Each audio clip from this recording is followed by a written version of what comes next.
kalsın. Bu hani bozmuş kafayı.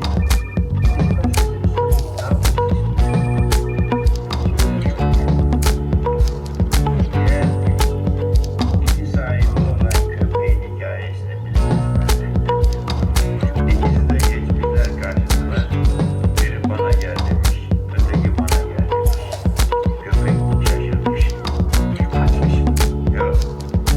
Şaşırmış köpek gitmiş. Bir tanesine hak diye ısırmış. O zaman ne yapmışlar? Kağıt diye köpeği bulmuşlar diye. Kimse.